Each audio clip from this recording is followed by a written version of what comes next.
What's going on, everybody? Welcome back to the channel. I'm your host, Tater. So Donkey Kong Bananza is now officially out. Well, when this video goes up, it will be officially out.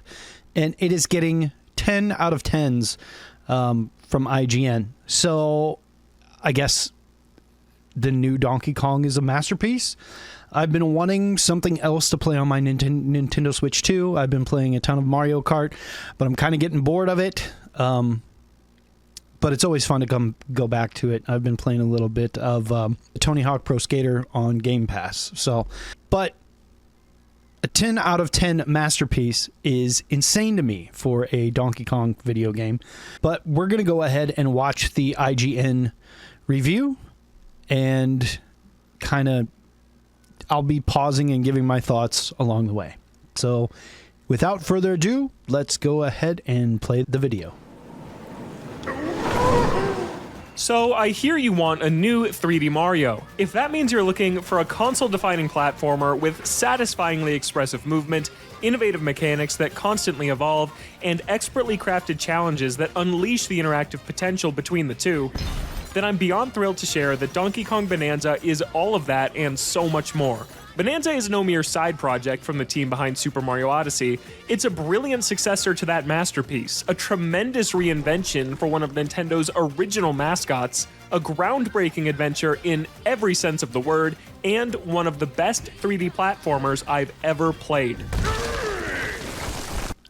Best 3D platformer he's ever played. That's a high bar. This is getting me super excited. Groundbreaking adventure. Seeing this right here, that looks like the old school Donkey Kong game, like the original Donkey Kong game. Fun fact, Donkey Kong was originally Bluto from Popeye, and Mario was Popeye. But they lost the license for the Popeye game, and they just created Jumpman and Donkey Kong. In every sense of the word, and one of the best 3D platformers I've ever played. That's crazy.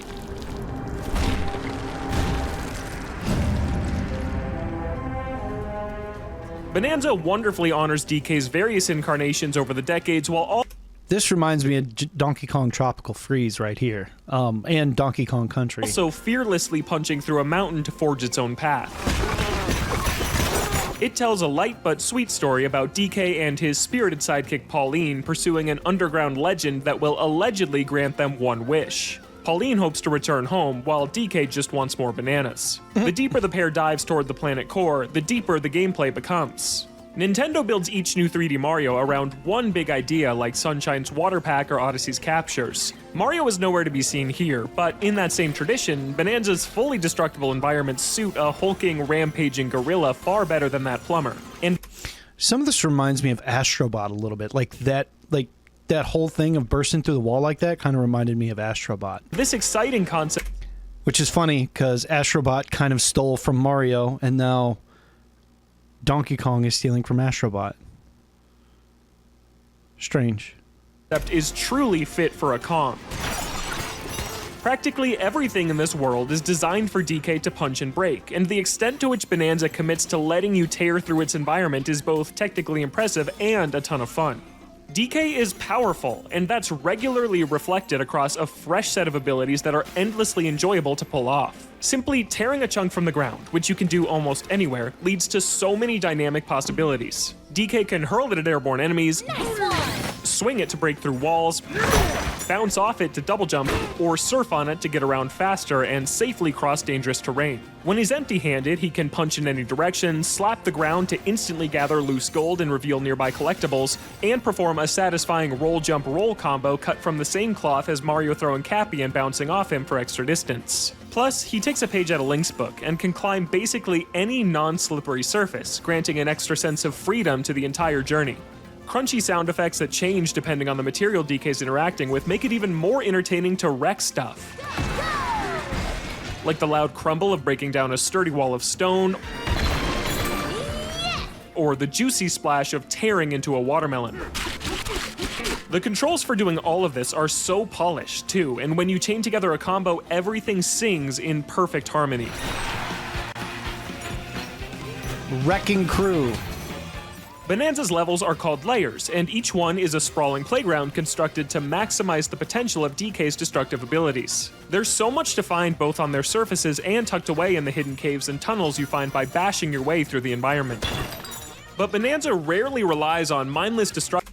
I wonder how bad the camera gets when you're going into, like, when you're digging a hole. I wonder how, like, hard... I bet sometimes... Because I know with Odyssey, a lot of times I got tripped up with the camera angle sometimes. But yeah, I think... I like the aspect that you can basically dig anywhere. For the sake of it. Instead, it excels at rewarding discoveries by way of smart destruction, and it's remarkable how intentional and well-designed its dense vertical layers are. Visual cues masterfully draw your eye to areas worth exploring, similar to how veteran Zelda players know to place a bomb in front of any suspicious cracks. See a tantalizing fossil embedded in the wall? Chuck an explosive boom rock at it, and there's a good chance you'll reveal a new path to explore. Sure, the open-world nature of these maps means you can occasionally happen upon a collectible by skipping the intended puzzle entirely and just carving a tunnel straight to it. But in my experience, it didn't happen that often. It fits with modern Nintendo trends seen in games like Tears of the Kingdom, where the designers don't care how you get from point A to point B as long as you have fun doing it.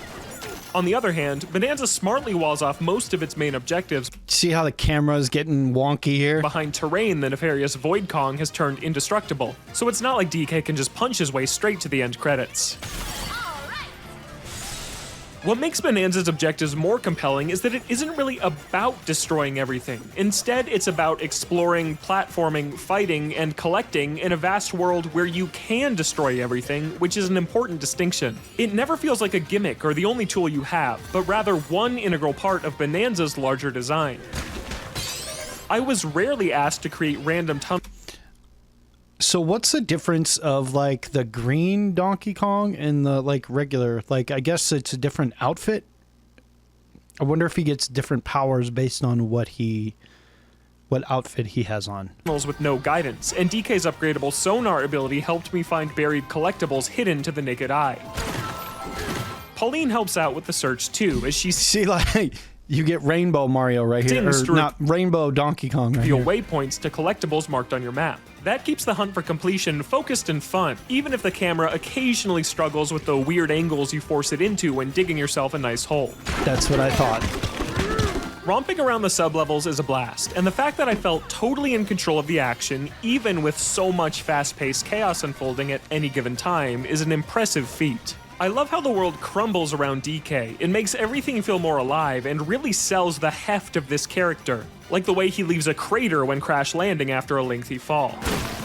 Every world has something unique to offer both visually and mechanically, from the freezer layer's icicles you have to knock down to create platforms, to the resort layer's liftoff ore that sends DK soaring.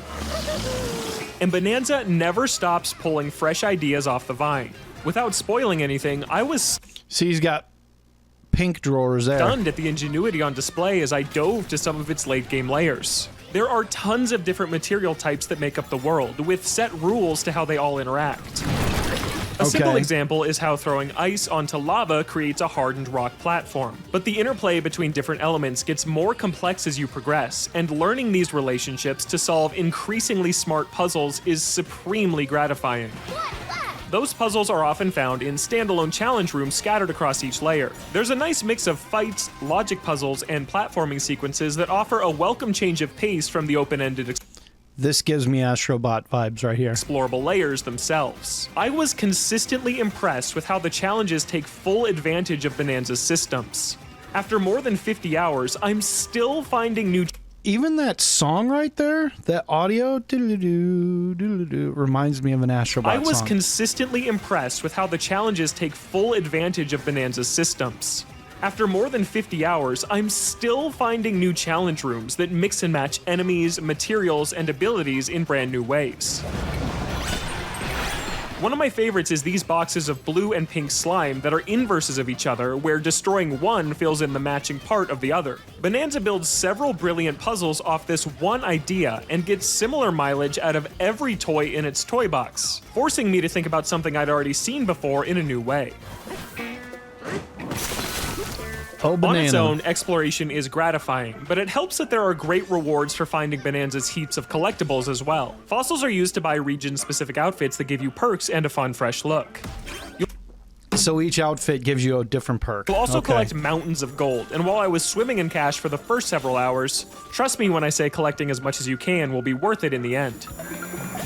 Gold! But the main collectibles are the Banandium gems, which are Chicken banana. comparable to Odyssey's power moons in that they're plentifully stashed around in places that are often challenging to reach. Unlike Odyssey, though, Bananza doesn't require you to gather a certain number of gems before moving on to the next area. Instead, collecting 5 earns DK a skill point, which can be used to upgrade his health, moves, and Bananza transformations. I like green DK. The skill tree doesn't have a ton of surprises, but it's nice knowing that grabbing a gem is always working toward Treasure tie. So that's the treasure tie. Increase the chance of treasure chest will appear as you destroy terrain 10%. Swimming britches increases your swimming speed by 15%. Nice. Yeah, we're going to keep those on. Rock out rags. Extend your Bananza time by 10%. What is Bananza time? I guess it's like a special ability thing? a specific short-term goal. There are tons of gems to find too. There's a banana! I had found literally hundreds by the time I cleared the main story after 20 hours. I've spent 30 additional hours collecting hundreds more, and likely have several hours left to reach 100% completion. It's a massive undertaking, but with how enjoyable Bananza is, I'm not slowing down until I've collected every last one. It's easy to track your progress as well, with a helpful list of your gems in each layer, and this Whoa, hold up. Is this the... last one. It's easy to track your progress as well, with a helpful list of your gems in each... Is that technically one layer, or is that the whole map with all the layers? Lagoon layer. So is that the entire lagoon layer? each layer, and this really cool 3D map that accurately reflects the current state of the terrain you've destroyed. Unfortunately, that map does occasionally suffer from minor frame rate drops, as does the rest of Bananza. The action generally stays at a solid 60 FPS, docked or handheld, but it can briefly dip below that when you're going crazy with the destruction. It's not great that we're already talking about any amount of performance issues on Nintendo's brand new console, but it's never too noticeable or distracting either. Besides, it's easier to forgive the occasional dropped frame when it's because so much beautiful chaos is happening at once. And the ambition of this fully interactable, destructible world is definitely worth that trade-off. I don't care about the frame rate dropping. I understand. If there's a bunch of stuff happening on screen, it's not a big deal. Bananza really does look great, with expressive animations for DK himself, and colorfully detailed environments, NPCs, and enemies. It also constantly pulls inspiration from DK history, with fallen girders from the original Donkey Kong arcade game, and side-scrolling segments that reference classic Donkey Kong Country levels, including a lovely arrangement of Stickerbush Symphony that's just one tune in Bananza's awesome soundtrack.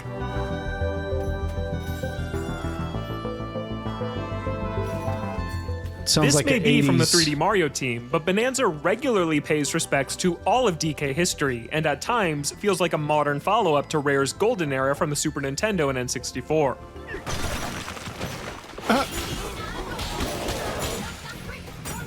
Some of the flashiest moments happen during DK's Bananza transformations, a variety of time-limited power-up states. Kong Bananza is essentially a souped-up version of DK, who can disintegrate harder materials you'd usually need a boom rock to break through. Zebra Bananza is all about speed, while Ostrich Bananza... That's what the, what was the britches? Or no, the rags did. Extended the Bananza time. lets you glide through the air. The character designs are hilarious, and each Bananza is accompanied by a catchy tune performed by Pauline. They all feel fleshed out and great to control, and even better, you can instantly swap between them when you're powered up, giving you even more flexibility in how you want to tackle challenges. You can only enter a Bananza if you have enough Bananergy, but you'll pretty much always have enough. Admittedly, this can sometimes trivialize otherwise interesting puzzles in the overworld. For example, the puzzle to grab this gem surrounded by poison water can be entirely skipped by simply gliding to it. That fits with Nintendo's recent love of designing puzzles where any solution that works is a correct one, but Bananergy is so plentiful that using transformations can occasionally feel cheap compared to the fun of actually figuring an obstacle out. I was usually able to restrain myself from using these overly streamlined options, but if you were unable to resist Tears of the Kingdom's convenient but boring hoverbike, I could see them being a dangerous temptation. The sheer power of Bananzas also come into play during the boss battles, which all have exciting designs, like this giant squid made up of dozens of smaller ones that looks ripped straight from Splatoon. The decision to give the big bads a traditional health bar instead of using the expose the weak spot, hit it, and repeat 3 times Mario template fits DK's brawler-focused style perfectly. Still, thanks to the Bananza powers, I defeated some of newcomer Grumpy Kong's creations in less than 30 seconds. So boss battles ain't gonna be that hard. The late game bosses put up much more of a fight, so it does eventually right the ship in that regard. Okay. Regardless, it's still fairly simple to reach the end credits if that's all you're looking to do. As with most Nintendo games, much of the enjoyment comes from surprise, delight, and poking around for secrets rather than white-knuckle difficulty. That's not a complaint, given how fantastic the mechanics are, and how many optional challenges Bananza presents off the beaten path for veteran players who want more to sink their teeth into. And the gloves truly come off after the unforgettable finale of the story, with plenty of post-game content that continues to push you in more extreme, exciting ways.